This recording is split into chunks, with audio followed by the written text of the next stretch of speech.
Hello and welcome back to my Spoonies Sisters podcast. It is your co-host, Allie. I have been MIA for the past couple episodes, and baby, I am back ready to chat and ready to spice things up a little bit. But I have missed you guys so much. To our listeners and to our other host, I have missed y'all. I have been on a little retreat, if you will say. I have been in a cabin in the woods, in the mountains, trying to take a break from social media and screens. And baby, it has helped heal me a little bit. Not fully, because baby, that doesn't exist in our Spoonie life. It has been nice, but I miss you. And we are here with another random Spoonie sister chat, and we are so excited.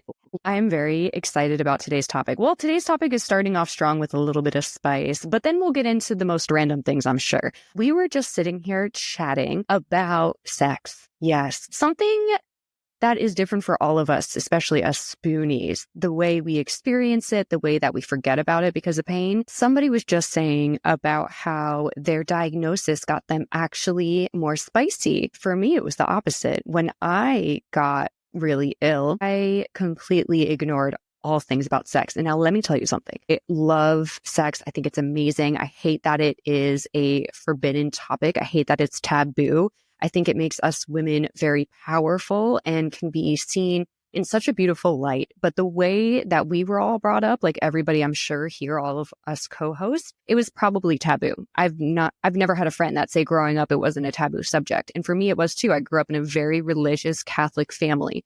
And so sex was not talked about at all. I mean, I had the chat, but even then I was like, please, mom, no. But so I was a very sexual being. I was very proud of it, to the point where I would post pictures on Instagram and my toys would be in the back. That was what I was going to say. And my friend commented and was like, Allie, your toy is on your bed in the back. And I'm like, listen, that's fine. So sexual that when my mom found my box of toys, didn't even question me and just put it in my bedside drawer. I was like, where's that box? As we're unpacking, she goes, don't worry, I put it in your bedside drawer. Also coming from the girl who at the age of 21 went to Vegas with her said mom and 3 best friends and won a fake orgasm competition on stage with the Thunder Down Under strippers. Okay, I beat 3 bridesmaids and won that competition. And my mom was there. And you know what she did? She turned to my friends and said, she's going to win this. And I won it. I am proud. Look at Andy's face. I am proud of the sexual person that I am. But when I got sick, now I got diagnosed at the age of 15 with juvenile idiopathic arthritis, but I went in remission for 6 years after that because I had surgery. When I got sick again at the age of 21, I was unable to walk. I was starting methotrexate, which is not a fun drug to start. I was sick. I was nauseous.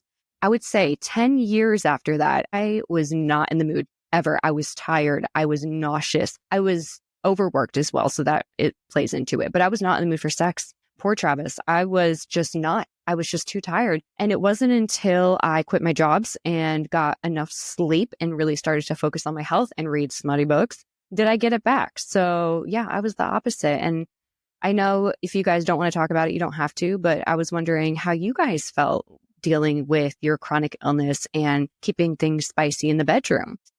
Like you, it was very taboo. Yes. Which is interesting because, of course, I was raised Mormon, but we stopped going to church when I was 12. So it was interesting to watch that shift. When I was in high school, my mom go to the sex shop. When I got married, she bought me a toy. Your mom did? It was glow-in-the-dark toy. I don't have one. I need one now. And it was because she said that every woman needs one. I love that. I love that, especially in her generation. Like, that's not, maybe it was because they were Mormon.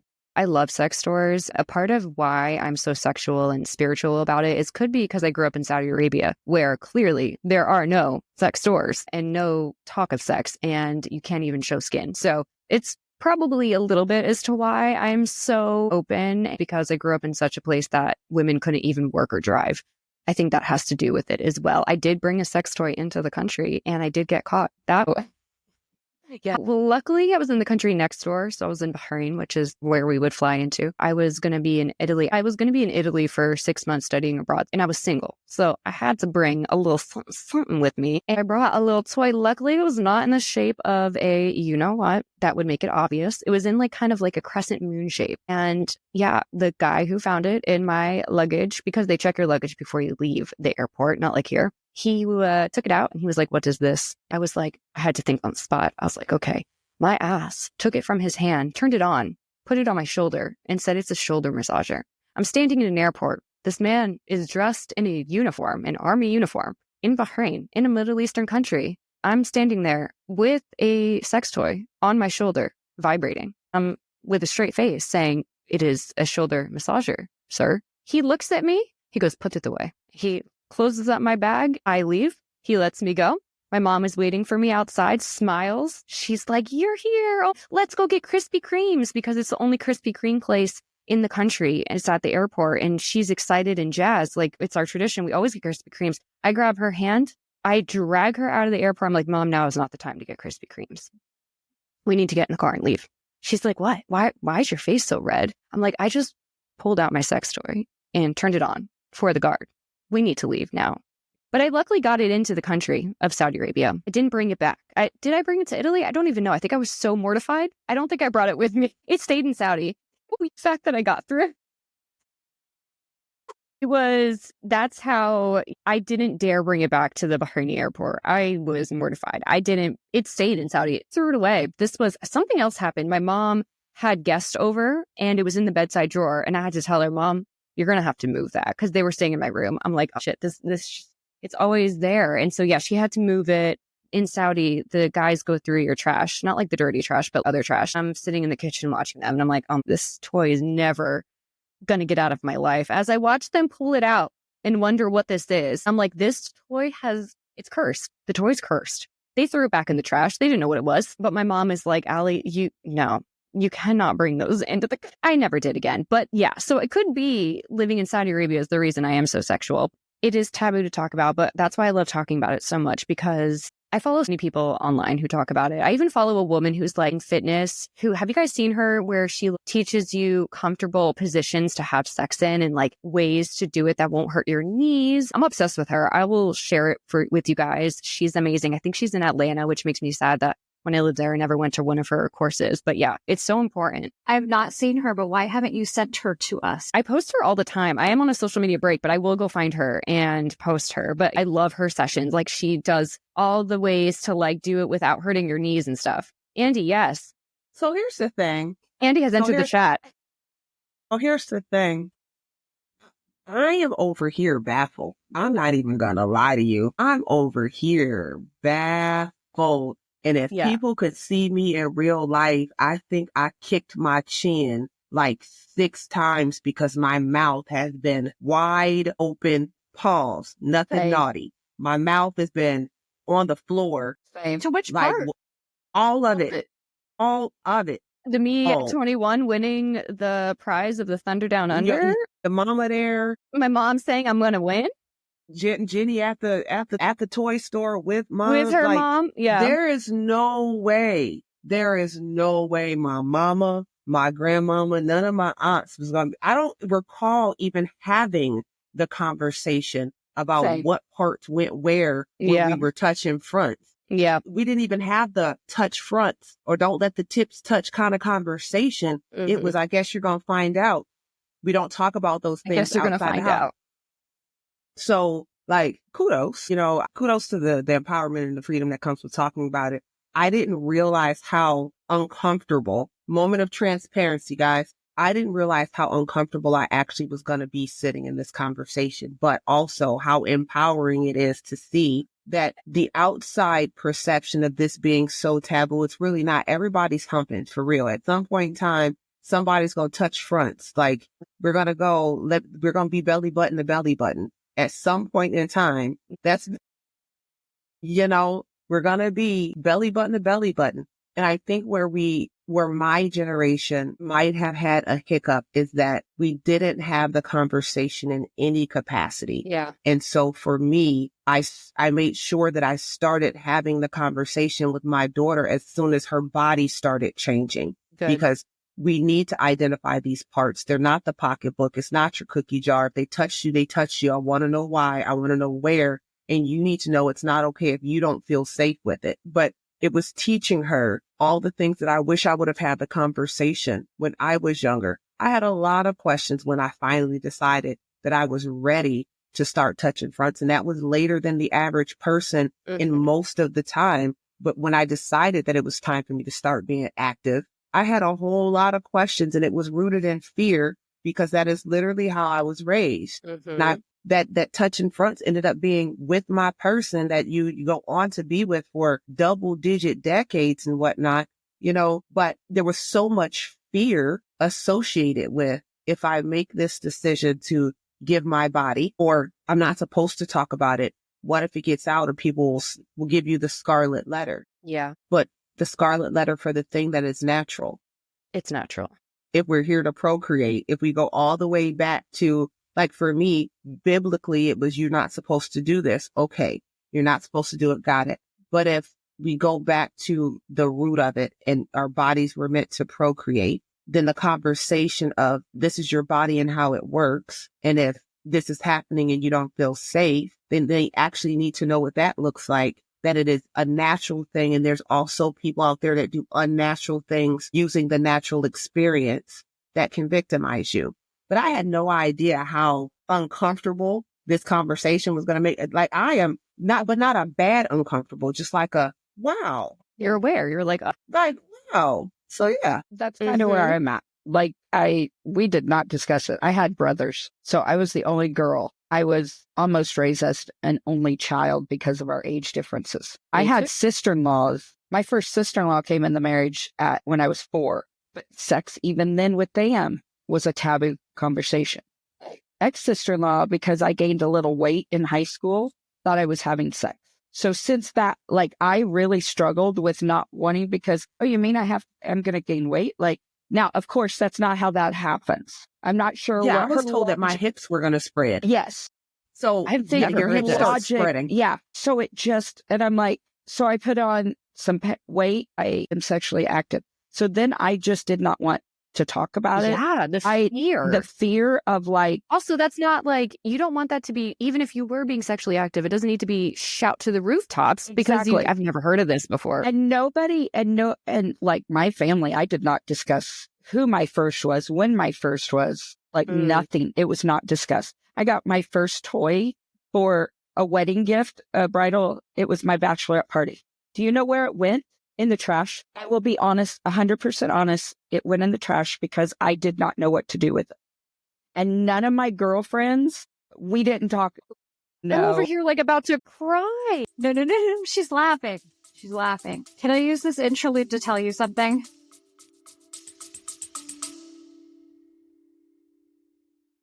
Hey, listeners, are you living with a chronic illness and want to make your voice heard? Rare Patient Voice connects patients and caregivers with research opportunities so you can share your experiences and get paid for your time. Your insights help drive real change in healthcare.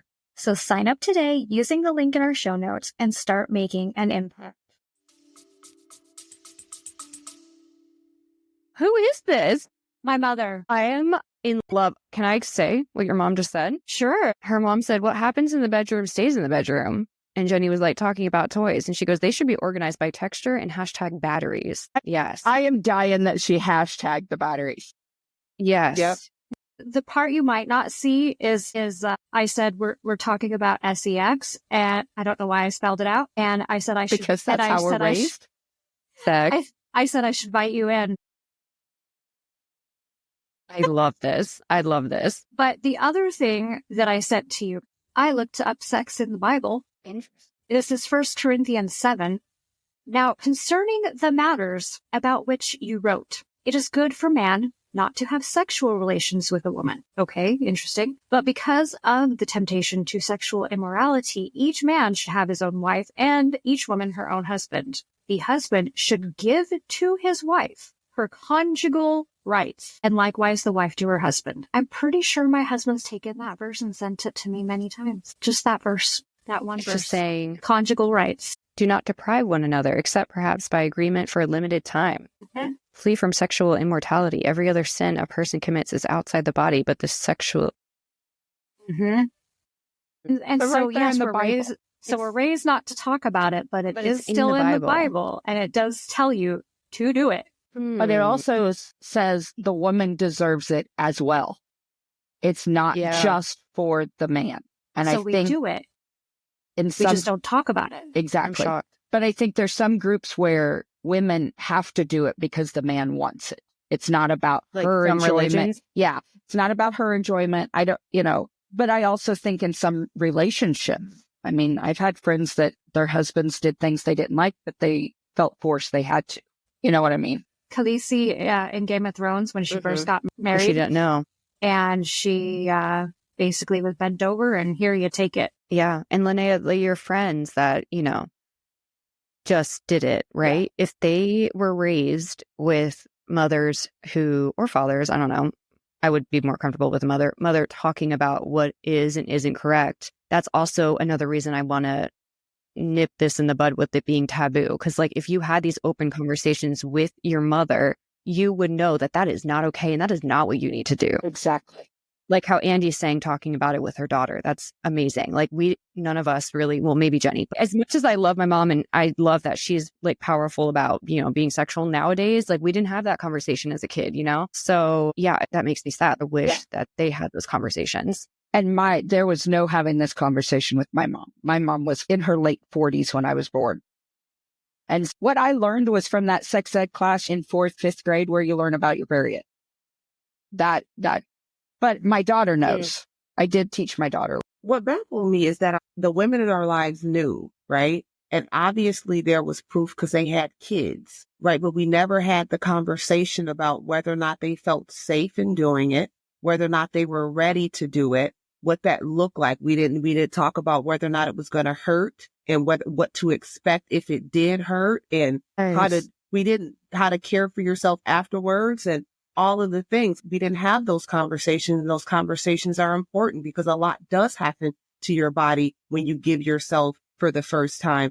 There's a lot of change that happens, but if no one ever has the conversation, you will go into something that's very natural, and the after effect of the something natural, you immediately panic and think that there is a medical emergency, or you start to question you over something that's very natural. I think that the conversation should be had more. Yes. Even if it's in kid doses, in small micro doses, the conversation needs to be had with the young lady more, and by women, so that they are not believing anything they hear from the person that wants to put something in their hole. So they know that their bodies are made for some pretty phenomenal things and will respond in some really alarming ways if you're not particular about the sausage you let in your factory. It literally can end horribly. And what that looks like for you as the female, how that presents, and why you should be inspecting the things that you decide that you want to ingest in whatever capacity you want to ingest it. But understanding what that looks like from all aspects outside of just the fear angle, the fear and the angle, Think about how awful things have happened because of them instilling fear into us about sex when it could have been the other way around. Think of like all the things that have happened.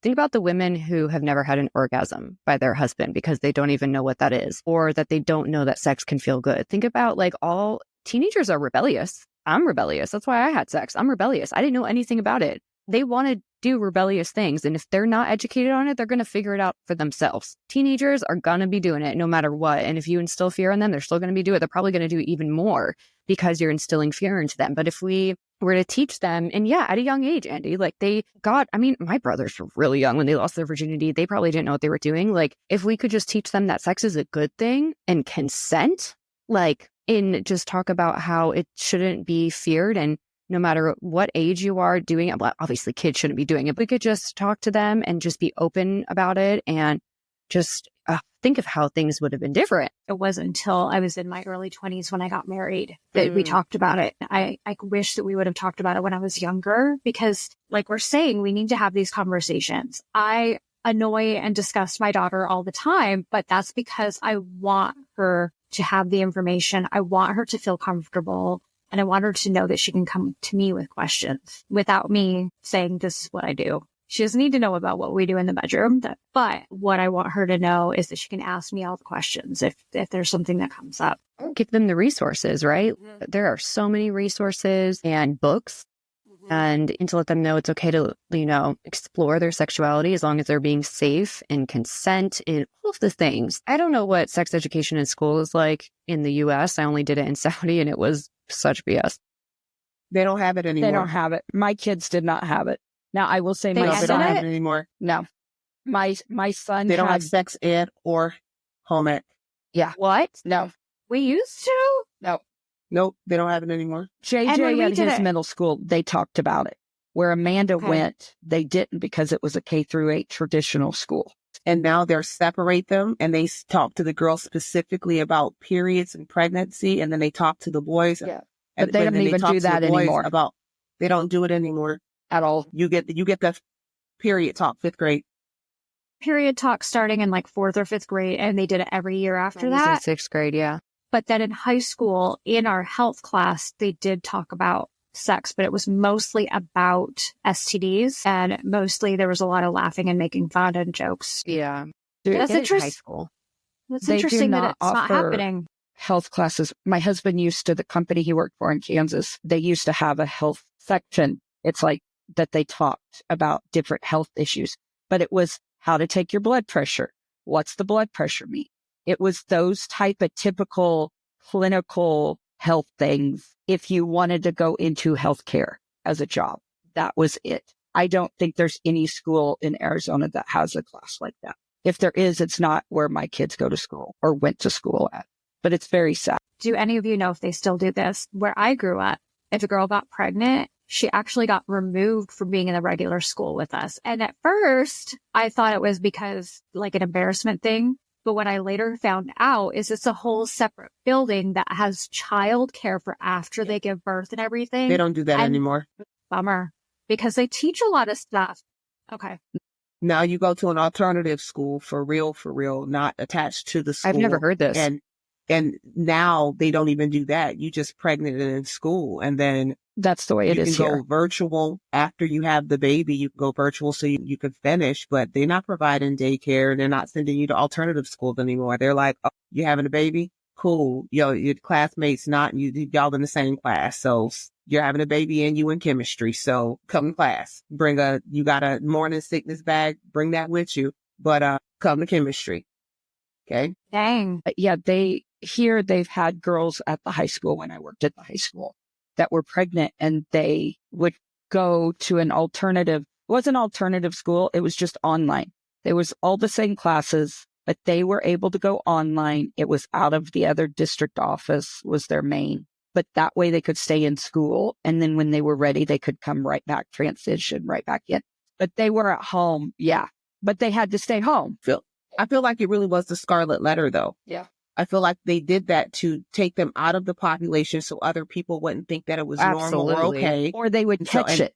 Right. And I don't think that was great for their mindset or their education, because if they were trying to continue their education, guess what? A lot of the schools weren't online then. Okay. And so you were still going to brick and mortar campuses. You didn't actually teach them the life skill of now this thing has happened. It's not a mistake. This life is created and your balance now looks different. And so how do we teach you to juggle? How do we help you find balance? Because forever, this is always a factor now. Instead, we put you somewhere, let you deal with that and go, come back and graduate, but still not give you any balance. We isolated you instead of giving you a community, and the isolation starts young. When you started having sex when you were young, don't talk to them. They're loose. They're doing all things. The isolation starts there. And then if a life is created while you're out here being perceived fast or loose or making bad decisions, then it's, oh, you made your bed, now lay in it. So we isolate you round two. And then we go, they didn't want any better, but they did. And nobody talked. We had a girl at the high school I worked at before we moved from Kansas that was transferred from the Catholic private school, very expensive. And she got kicked out of the Catholic school because she was pregnant, and she had to come to the public school. To me, that felt like scarlet letter. She needs her faith more than anything, and you just pushed her out. That bothered me. Now, I did remember Amanda took like a health class or CNA or something at high school, and they had to carry babies around for like a weekend. But I don't even know, that teacher left. I don't even know if they still even do it now because of that teacher. These are a whole baby. Yeah. I had a And- robot baby. Yes. Crying, screaming. I had a robot baby. Oh, yeah. Yeah. That baby cried. My baby had colic. The baby went to the bathroom. Yep. You had a key to turn it off. The teacher programmed it for you. And every day that program for me changed. It was like you had a nice, calm baby over the night. And then she, when you would come back, she'd check over your baby, make sure that you did all the things. They would look at the log. You had a certain amount of time to soothe your baby and figure out what those cries look like. The cries sounded different, and you had to go through the series of things until the baby stopped crying because they had programmed what the cries mean. You carried around a diaper bag, all the things. A car seat. Ours had a little car Yeah, seat. it wasn't like, it wasn't an egg.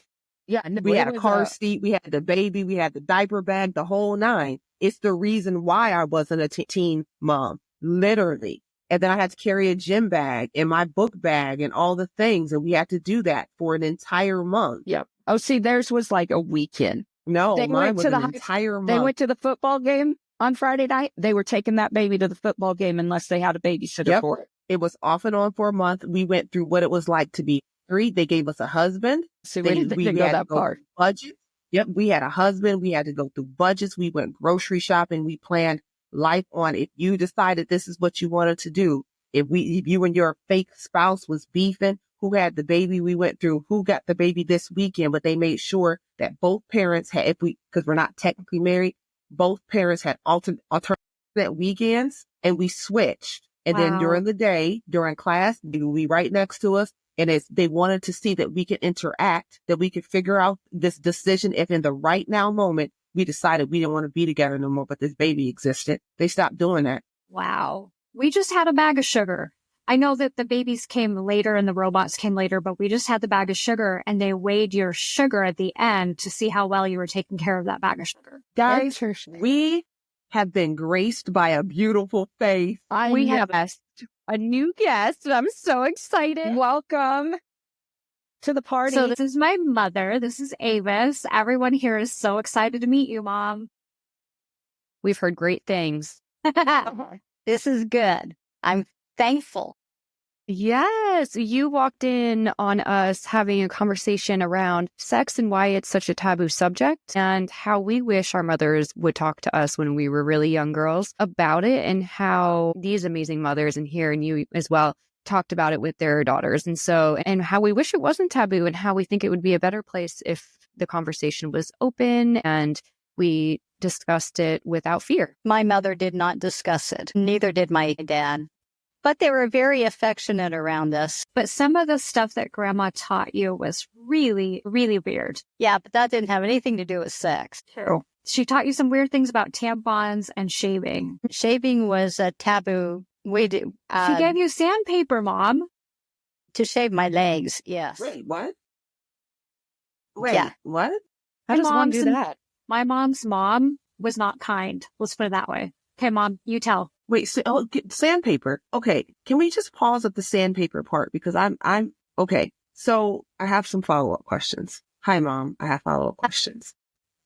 Is that what was the point for you where you said, I need to change this?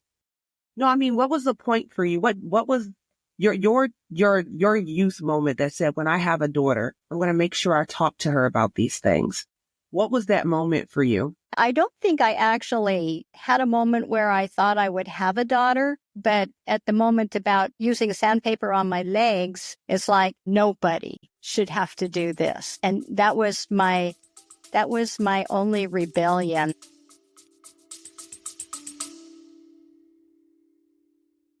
Living with a rare disease or chronic illness can feel isolating, but you are not alone. Find Your Rare is more than just a brand. It's a movement. From empowering apparel to real, raw conversations, they're here to remind you that your story matters. Because being rare, it's your superpower. Explore, join, and wear your rare with pride at findyourrare.com.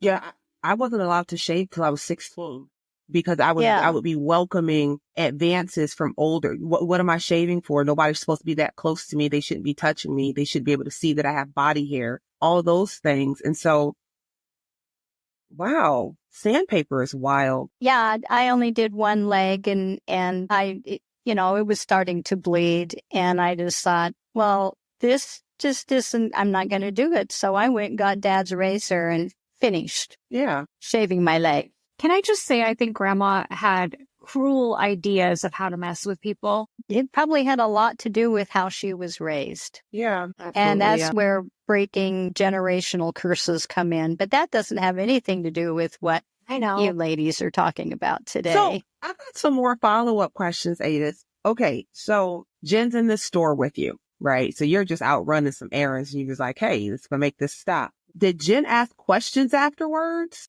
I think she's referring to the adult silver store. fox. The Silver Fox. Did she have questions afterwards? Like, what was that experience like? I'm trying to know a young Jenny now. Like, was she baffled? Was her mouth open? Pause, y'all. Not in that kind of way, but like, was she like, hey, what is this? Well, see, Jenny was an adult then, wasn't she? No. Mom, I was like 14, 15 when I started going with you. And I think I just didn't realize what was behind the curtain. I kept a straight face and walked around and read the humorous cards and funny T-shirts. You weren't allowed to go back behind the curtain. Yeah. Did I ask questions? Not that I recall. But I wouldn't have ended up at that store to begin with if it wasn't for one of my friends, Debbie, that her husband went to and bought her something. Okay, wait a minute. Debbie? Well, yes, but this is a public platform, so we shouldn't go into.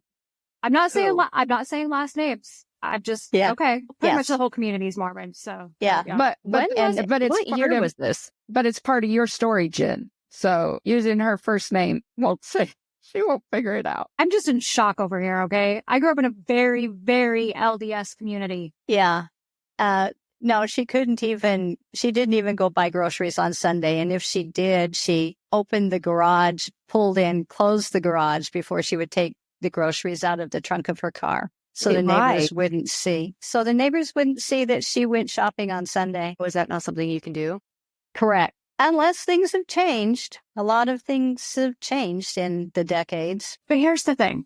I always thought about this, about the whole not shopping on Sunday. If somebody from church saw you, they're there too. Bingo. They're there too. That's true. And unless they're living across the street and not at the grocery. Good point. Right? Good point. Yeah. Hey, also, I know that I've talked to you guys. You've had a lot of questions about Mormonism. So this is a great time to ask my mom questions about that too. What was it? What was being in a Mormon lifestyle? What was the topic around sex then? Was it also feared? Because I grew up Catholic and it was pretty much like, a fear thing. So in the Mormon religion, is it also a fear thing or are they more open about it? I joined the Mormon church when I was in high school and started dating somebody that came from a Mormon family. And so I grew up with a family that seemed to have, I had a book on sex. So, I found it up in the attic, poking around the garage attic. It found it. And I would love to read that now.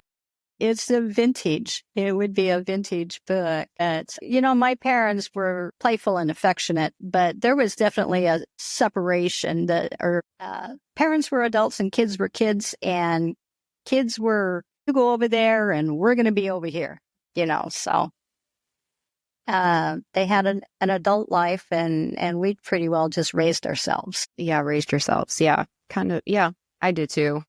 Free range kid. Yeah. So my ideas about sex, the book was boring to me. And so a friend, she and I were down by a stream and reading it, but I got bored. And so she read and I went and played and poked around and, did my kid thing. I love that. It wasn't until dating somebody, my first boyfriend in high school, that he wanted to be touchy-feely and it scared me. And so he dropped me. And then my next boyfriend was the person I married. See, that's another thing that we need to be educated on. Like, I hope you didn't get hurt because he dropped you, like What a disgusting thing to drop somebody for. Well, he found somebody else, younger. She was in the 9th grade, and they got pregnant. So That was my next question. Did you know anybody in high school that got pregnant, and what happened to those women? the ones that did back then, people got married when they got pregnant. And most of them, I think all of them that I went to school with are still together. Wow. Or even if they were underage, they had to get married? Like 16? Yeah.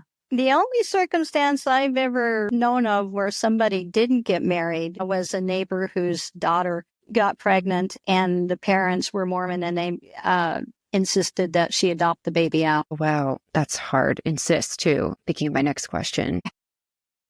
That's great that they're still together, though. Yeah. But was abortion talked about? Since I didn't have a pregnancy problem to discuss, I don't know how that would have been handled by other people. What my husband and his first wife got married because they were pregnant. And did one of the parents suggest you had the option and you chose to have the child? Yeah. State was this in? Washington. Stepdad was married to his first wife 12 years, and then she left the daughter with him. He eventually remarried a woman with a daughter. He helped raise that daughter, and when she left, because he's got the worst luck ever, he actually kept her daughter and finished raising her daughter. And then there's me, obviously, from the third marriage. He has an amazing empathy for the trials and tribulations that women have experienced. He's a good man. I think he's been treated pretty badly by some women in the past, yet he has such a heart for children and love for people that I find it amazing. And the fact that he raised my stepsister, his own stepdaughter, I think that's pretty amazing. He sounds like a great man. That's amazing. He is a great man. Let's see. I think we should ask questions about the temple. Oh, Our guest, I feel like a lot of this Mormon stuff has to do with sex and stuff too. And there was some weird stuff you told me about the temple. Yeah. It's no secret that the temple fashioned after the Masons. well aware of the Masons. Had no idea it had to do with the Masons either. I'm going to ask my brother this. It doesn't, but Joseph Smith was a Mason. And so it's the sign of the cross, or like you'll kill yourself if you ever give away your temple name or whatever. It's What? like What was that?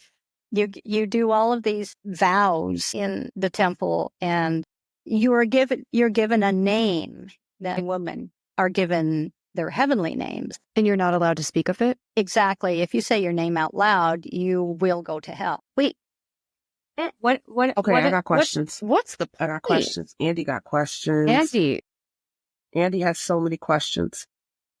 I actually had to emotionally divorce myself from the church. One of the first things I did when I went out on a mountain bike ride is I went out and went up on a mountaintop, put my bike down and shook my fists up in the air. And I said, my temple name is Margaret, and I am not going to hell. That is the most powerful moment. And I want to make a movie about that. Wow. That is so powerful and such a stick it to the man. Like, Andy, you can ask your question. I'm over here like, yes. Did you wear the, what is it called? The garments. Protective, yes, the garments. Yes, and they have symbols on them that are associated with the Mason. Are they heavy?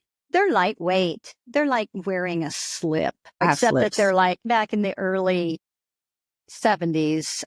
Should I talk about the design of them? Absolutely. I mean, they were onesies, and they had no buttons or zippers. I've never heard of this. You wore this What under happened your when outfit? you had to go potty? You got to completely get undressed? There's a slit down at the crotch. Right. And right. Like the body shapers now. Only right. they're and not so, body shapers. You would just, lift your dress up or whatever and pull that aside. And Do you wear this with every outfit? I've never heard this before. yes, you always wear it. As a matter of fact, you wear your undergarments like panties or a bra over the top of them. Why are they over the top? Because the garment is supposed to touch your body. Then why are you wearing the undergarments? If you're wearing the garments, why are you wearing underwear? True. If the garments are covering up all the spots, Why are Well, we wearing because underwear? sometimes there's times of the month where you want a little Gotcha. more coverage. Gotcha. Valid.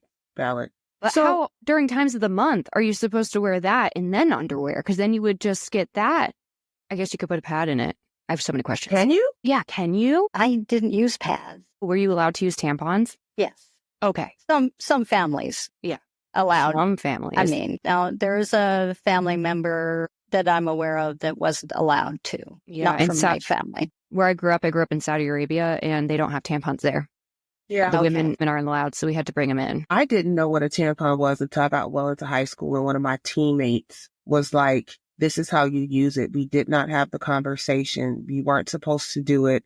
And I was actually told that I would break my hymen using tampons. And so Wow. there you go. Yeah, it's families are different. We didn't have any pads in our house. And No, we didn't have any tampons. We didn't even know how to use them. I didn't. My mom didn't even know what to buy. I learned in high school gym. Okay. At least you had hopefully some friends you learned from. They did. Yeah. They're like, don't insert it this way, do it this way. It's less thankful Yeah. for good friends that taught you things. And because of that is the reason why I started talking. And I wish I would have had the conversation. I got my cycle in 4th grade. So seriously, I got my cycle Wow. in the 4th grade and nobody Wow. talked to me. And I literally thought I was dying. And getting your cycle early, understand that it happens in the family. Nobody said so-and-so got their cycle that early too. And then it happened to my daughter, right? Now we got to have the conversation because if my cycle came early, there's a likelihood yours will come early. And you know what you can get pregnant at? 9 when you have a period at 9. And girls are getting their cycles earlier, but we're not having the conversation and we're shaming them in their curiosity. And that's very And sad. that was what That's happened very to me. sad. I was shamed in my curiosity when I had questions. It was like, I'm afraid to ask these or I'm ashamed to ask these because you may think that I'm loose or whatever, but I genuinely just want to know what's happening to my body. Yeah. So I was a late bloomer. 14 was my age. And we had the 5th grade classroom discussion about at school. I just came home proud, told Mom, well, we had this classroom discussion, and Mom said, good. And at 14, then I said, well, apparently this is the time. And she goes, well, tampons are in the bathroom. Go figure it out. Goodness. No wonder I was afraid of Grandma Annie.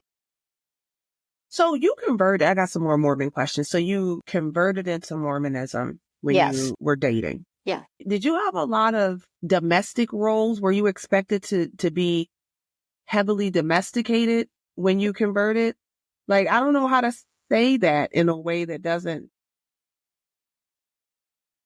My mother worked. She worked when we children were young. We had a babysitter. But otherwise, the examples that I had in my lifetime growing up, I mean, by the time I was in junior high, she was not working anymore, just full-time mom. And so full-time mom was the role model I had, and especially with the extended Mormon family. Domestic cooking, cleaning, having babies is what the Mormons were about then. And let's say my first husband and I went back east to his last military station to set up housekeeping for the first time. He went to the PX and did some shopping for us and came home with a broom and a dustpan. And it's kind of like, boom. It's like, duh. All of a sudden, it was kind of like I got hit with a baseball. And it was like, wow, I got to do this the rest of my life. This is it. Cleaning, laundry. That was just a kind of a turning point for me. I was a free range kid, just kind of like I played in the hills and I was not a girly girl at all. Was it packaged for you in the way that, so for me, it was always bundled in the way of you have to be the Proverbs woman, but they never finished reading the rest of what that meant and how you were supposed to serve the man of the house and all those things. But it also continues to say, and they're supposed to do the same for you. But the part of the verse being the Proverbs wife, they always hung up on you're supposed to cater to your spouse, but left out the part where it's supposed to be mutual respect. That's how it was packaged for me. So I was expected, the examples that I got growing up and me getting married and doing all the things I was expected to do what my grandma did. And that was bring them their plate and ask them if they're hungry and put the stuff on there and then wait for them to say that they needed something else and to be readily available when they said they needed something while doing laundry and rearing kids and all of those things. I didn't realize how deeply seated or rooted that was for me until I had a daughter and she started dating. I'm like, wait a minute. He can fix his own plate. It's okay to ask, hey, I'm up. You want me to fix your plate? And they'd be like, sure, because I was already doing it. But I started to look around how I was raised, and the males in my life were sitting, waiting for their plate. Not like, oh, you are already up. Can you grab this for me? It was the expectation that I came here and I sat at 6 p.m. and there's not a plate in front of me and you hadn't brought it yet. That's how I was raised. That was my example of how to be a wife, how to be a good wife, and how to be a good mother. And I'm glad that that is not the thing that I continue to roll out, because that's weird. Mm-hmm. You know, in my first marriage, the men of the families, they got up. It was usually like potluck style when we had big family dinners, and they served their own. They got their own plates. But after that, it was like men went to watch football on TV, and the women all went to the kitchen to clean, and the kids went outside. Yeah, same. So I have a question. Yes. And it goes back to the garments. What did the symbols stand for? I don't remember. I'd actually have to go look it up on the Masons. But it has to do with truth, maybe faithfulness, and then the ones on the knees, I can't remember. Just one on each chest and one on the belly button. That was for, I think, health. And then the one on the knees were, I don't know. I don't remember. Did the men wear them as well? Yes. Okay. Mm-hmm. Mm-hmm. And basically, to my understanding, if your garments were showing, then you were not dressing appropriately. Exactly. Yeah. And then over the decades, the garments evolved because women started having more active lifestyles. So all of a sudden, the garments started getting shorter so that women could wear capri pants. The cap sleeves went to, I think, More of a tank no top. cap. And then they went to two-piece with an actual crotch in them. So now you had, top and bottom. Made for easy access, right? Well, that was the old one. Well, you were supposed to, if you were to back in the early decades, you were only supposed to take them off when you took a bath. So did you have to wear them under swimming suits? No. Probably weren't wearing swimming suits. Wait, what did the swimsuits look like? Because I've seen some Mormon groups that have on swimsuits that look like culottes, and they're like full suits, but they're not like form-fitting, and their necks are covered, but they're still in the water. It's like giant palazzo swimsuits. I think at one point in time, I bought a swimsuit, a one-piece, and that seemed to be a great turn-on because that was the closest thing to a negligee I would have ever put on. Wow. So daughter asked me. You had lots of silky pajamas, though. Huh? You might not have had like negligees, but you had lots of like silky, satiny pajamas. I remember folding them when folding laundry. I mean, granted, they were like shirts and pants, but still, they were like all silky. Yeah, those were nice. That was the closest to sexy our household was. Yeah, until I evolved sexually. Yes. So, do you remember back then chronic illness conversations happening within the church, and how was that dealt with, or was it friend? None. I mean, I wonder why, though. Because I remember my aunt being diagnosed with MS, but I didn't know what it was at the time or understand how serious it was. And I don't remember there ever being real conversations about it other than just my aunt had MS. Yeah, when we came back from the last duty station for the military and settled in the hometown and started going to a church there, Mormon. And the ladies, the men go out home teaching, the ladies would go out visiting teaching to the ladies of the church. I was assigned a woman that had MS, but the gals just said, go visit her. And that's all they said. I've never done this before. And then they said she has MS. I didn't know what MS was. I didn't know that she was bedridden. It is kind of like, I just don't think there was enough education on it then. And if there was education on it, it certainly wasn't the women who were educated. Well, and I think that also to go with that, babies dying, that wasn't a conversation that we had either.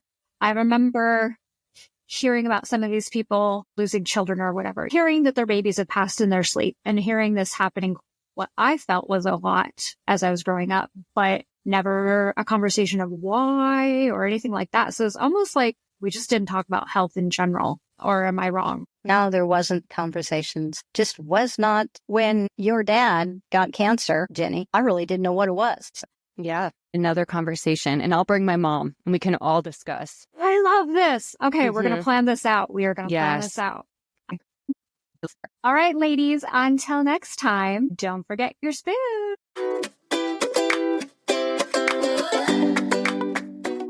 All guests featured or mentioned in this podcast will be listed for your convenience. Don't forget to rate and subscribe to My Spoonie Sisters and follow My Spoonie Sisters on Instagram for updates on new episodes and more. We eagerly look forward to speaking and hearing from all our Spoonies. Disclaimer: while we are not doctors or healthcare practitioners, we want to assure you that this podcast is a credible source of information. It's based on our guests' personal experiences and the strategies we found effective for ourselves. However, everyone's body is unique, and what works for one person may not work for another. If you have any health-related questions, it's always best to consult your primary doctor or rheumatologist. Remember, our goal at My Spoonie Sisters is to connect people and provide them with the support and tools they need to live better lives.